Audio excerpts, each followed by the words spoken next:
Bismillahirrahmanirrahim. Assalamualaikum warahmatullahi wabarakatuh. Anak-anak ibu, siswa-siswi kelas 81 dan 82 yang mudah-mudahan senantiasa dalam keadaan sehat. Ibu ingatkan untuk tetap semangat dan masih harus tetap menjaga konsistensinya dalam belajar. Anak-anak ibu, masuk pertemuan ke-13 pelajaran IPS kelas 8. Kali ini kita akan membahas tentang konflik dan integrasi sosial. Silakan disiapkan buku paket IPS-nya, dilihat bab yang kemarin masih melanjutkan materi tentang interaksi sosial. Pada pertemuan kali ini kita akan membahas tentang konflik dan integrasi sosial. Mari kita awali kegiatan pembelajaran kita dengan mengucap bismillah. Bismillahirrahmanirrahim. Oke, anak-anak ibu, pada pertemuan kali ini yang dibahas pertama adalah konflik atau masalah, konflik dalam kehidupan sosial. Setiap orang pasti punya konflik. Menurut Surjono Sukanto, konflik adalah proses sosial ketika individu, satu orang atau kelompok berusaha memenuhi tujuannya dengan jalan menentang pihak lawan, disertai ancaman dan kekerasan. Jadi di situ kata kuncinya adalah menentang atau melawan. Disertai dengan ancaman, bisa dalam bentuk ancaman atau bisa juga dalam bentuk kekerasan. Jadi kalau udah ada perlawanan atau pertentangan, ada hal-hal yang tidak disetujui, maka di situ sudah terjadi yang namanya konflik. Bentuk-bentuk konflik pertama berdasarkan cakupannya, ada yang namanya konflik vertikal dan ada konflik horizontal. Konflik vertikal, ingat atas bawah, berarti terjadi antara pihak yang memiliki derajat kedudukan yang berbeda. Contoh demo buruh kepada bosnya. Guru berarti di bawah, bosnya tinggi, di atas, berarti namanya konflik vertikal. Sedangkan kalau konflik horizontal, konflik yang terjadi antar pihak atau kelompok yang memiliki kedudukan sama, misalnya dua siswa yang berkelahi, atau pasangan suami istri yang berkelahi. Nah, itu namanya konflik horizontal. Yang kedua, berdasarkan subjek. Ada yang namanya konflik intrapersonal, subjek itu berarti orangnya. Ada yang pertama namanya intrapersonal yang terjadi dengan diri sendiri. Konflik yang terjadi ketika kamu merasa perbuatanmu tidak sesuai sehingga kamu merasa ada yang salah dalam dirimu. Itu namanya intrapersonal. Jadi dia merasa tidak suka dengan dirinya sendiri atau bertentangan dengan apa yang dia buat, ya. Yang kedua, konflik interpersonal. Ada intra, ada inter. Kalau inter terjadi antar satu individu dengan individu lain. Misalnya teman yang berkelahi karena masalah tempat duduk atau karena sifat temannya yang kurang baik. Nah, itu namanya interpersonal. Yang ketiga, individu dengan kelompok. Satu lawan rame-rame misalnya. Yang keempat, konflik antar kelompok. Misalnya tawuran atau geng motor. Nah, itu berarti kelompok dengan kelompok. Yang ketiga, berdasarkan cakupan wilayahnya. Ada konflik lokal, hanya terjadi di satu daerah, misalnya satu RT, ya. Konflik nasional, terjadi antara masyarakat yang ada di satu negara. Misalnya, konflik atau pertentangan antara satu suku dengan suku yang lain di satu negara. Dan yang ketiga, konflik internasional, konflik yang terjadi antar negara. Misalnya, konflik antara Indonesia dengan Malaysia dan yang lainnya. Apa sih yang menyebabkan konflik? Yang pertama adalah ada faktor penyebab konflik. Yang pertama karena perbedaan latar belakang kebudayaan. Jelas, beda budaya satu orang dengan yang lain akan memicu pertentangan dari kedua belah pihak.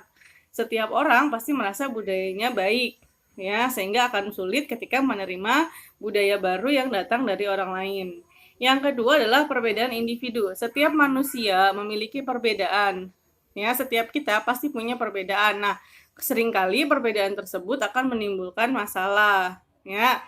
Yang ketiga terjadi karena perubahan sosial. Misalnya terjadi satu peristiwa yang menyebabkan terjadinya perubahan secara besar. Jadi mau nggak mau banyak yang menentang. Misalnya kayak kemarin munculnya rancangan undang-undang baru sehingga tidak disetujui oleh beberapa pihak, ya.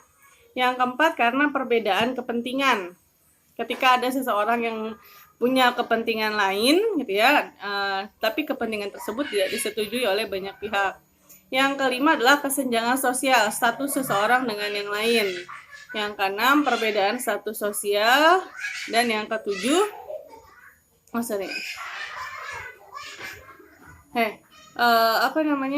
kita lanjut ke dampak konflik sosial. Dampak dari konflik tersebut adalah meningkatkan solidaritas kelompok. Jadi setelah terjadi konflik, justru yang ada malah muncul solidaritas. Artinya apa? Ketika mereka punya masalah yang sama, maka sama-sama akan menemukan solusi sehingga akan membuat mereka menjadi semakin dekat atau semakin solid, ya. Yang kedua, menimbulkan perubahan kepribadian pada individu. Tadi seperti menerima unsur budaya baru. Ketika kita sudah menerima unsur budaya tersebut, maka mau nggak mau diri kita akan ikut berubah, mengikuti budaya yang baru tadi. Yang ketiga, ada juga dampak menimbulkan keretakan hubungan antara individu dengan kelompok. Bisa aja jadi nggak percaya, yang tadinya temenan jadi musuhan gitu ya. Nah, muncul keretakan. Yang keempat, menyebabkan kerusakan harta benda dan menimbulkan korban seperti kemarin demo, ya kan? Terjadi kerusakan harta, terjadi kerusakan benda, bahkan sampai terjadi pembakaran halte dan yang lainnya. Yang kelima, munculnya dominasi kelompok pemenang. Biasanya yang menang akan merasa bahwa dia pemenang sehingga harus diikuti. Yang terakhir, menghidupkan kembali norma lama dan menciptakan norma baru. Jika memang kesalahan tersebut sudah diatur dalam undang-undang, maka akan ditetapkan lagi norma yang sudah berlaku, ya. Dan jika tidak, maka akan dibuat norma baru dengan tujuan untuk menertibkan mereka yang berkonflik. Upaya penyelesaiannya. Upaya penyelesaian konflik yang pertama, ada istilah kompromi. Oh ya, damai. Kompromi adalah penyelesaian konflik dengan melakukan kesepakatan untuk mengurangi tuntutan untuk mencapai penyelesaian konflik. Jadi sama-sama berdamai, mengurangi tuntutan. Yang kedua, negosiasi, berunding. Yang ketiga, mediasi, penyelesaian konflik dengan mengundang pihak ketiga sebagai penengah yang netral. Mediasi itu pihak ketiga, jadi manggil orang lain untuk menyelesaikan konfliknya, tapi netral, tidak berpihak pada satu pilihan. Kemudian yang keempat namanya arbitrase.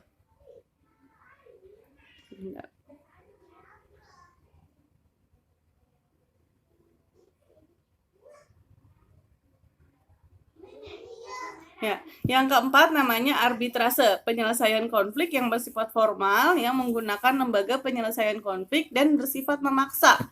Jadi kalau arbitrase itu biasanya minta bantuan pihak ketiga yang sifatnya maksa, misalnya polisi atau misalnya kepala daerah, ustadz gitu ya, kalau di sekolah guru. Nah, itu namanya arbitrase.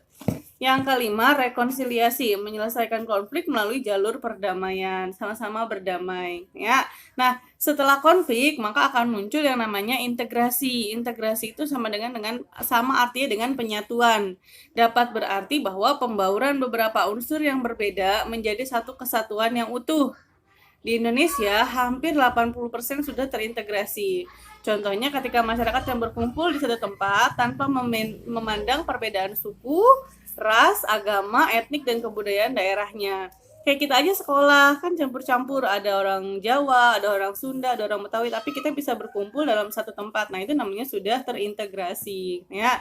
Nah, integrasi dapat tercipta jika kita sama-sama saling menghargai dan saling menghormati orang lain serta sesama kita. Bagaimana terbentuknya integrasi?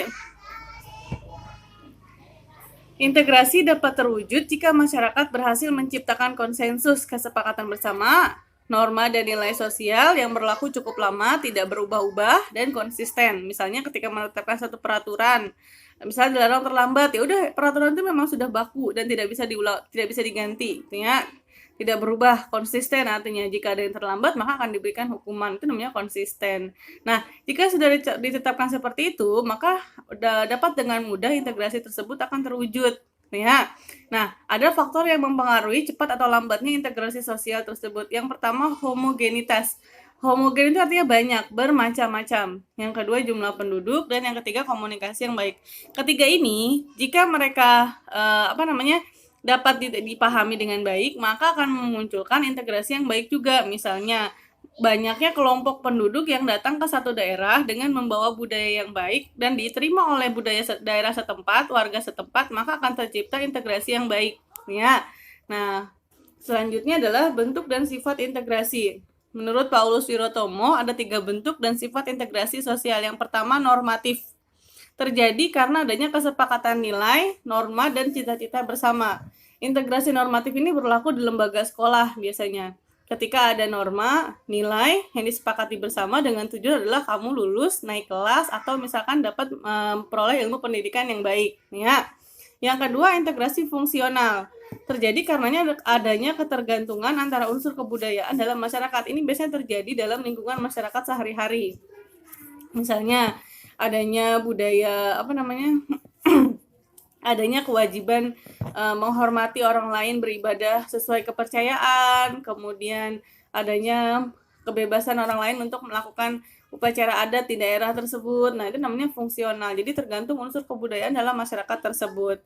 Yang ketiga, koersif, integrasi yang terbentuk karena dipaksa. Jadi nggak boleh lagi melawan, harus mengikuti aturan yang sudah ditetapkan. Itu namanya koersif atau paksaan. Ya. Nah, ada faktor pendorong dan penghambat integrasi sosial. Yang pertama, pendorong dulu, yang menyebabkan mudahnya terjadi penyatuan tersebut. Yang pertama adalah jika kita mengembangkan sikap saling menghargai suku bangsa dan budaya. Semakin kita saling menghargai, maka akan semakin mudah integrasi tersebut tercapai. Yang kedua, adanya sikap terbuka terhadap golongan yang berkuasa, menerima kenyataan bahwa yang menang adalah yang berkuasa. Yang ketiga, adanya persamaan dalam unsur kebudayaan. Yang keempat, kesempatan yang seimbang dalam bidang ekonomi. Seperti sekarang kan nggak ada, kita kan ekonomi demokratis, nggak kapitalis, artinya kita bebas melakukan kesempatan apa aja yang ada di bidang ekonomi, kita bisa melakukannya gitu ya. Kemudian adanya toleransi terhadap kebudayaan yang berbeda, adanya amalgamasi atau pernikahan campuran, dan jika adanya musuh bersama dari luar ya.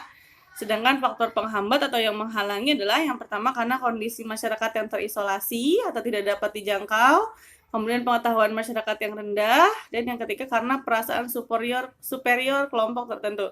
Perasaan bahwa kelompok dia adalah paling hebat, itu namanya superior. Ya, oke anak-anak ibu, sampai di sini dulu materinya. Ini adalah materi terakhir. Minggu depan kita ulangan harian, dan minggu sekali lagi kita persiapan untuk menghadapi ulangan akhir semester. Pesan ibu, diperbaiki cara belajarnya agar lebih semangat, lebih konsentrasi, agar nilai ulangannya nanti bisa bagus-bagus. Dan jangan lupa untuk mengerjakan soal yang ada di link Google Form bersama dengan video ini. Terima kasih. Kurang lebihnya ibu mohon maaf. Assalamualaikum warahmatullahi wabarakatuh.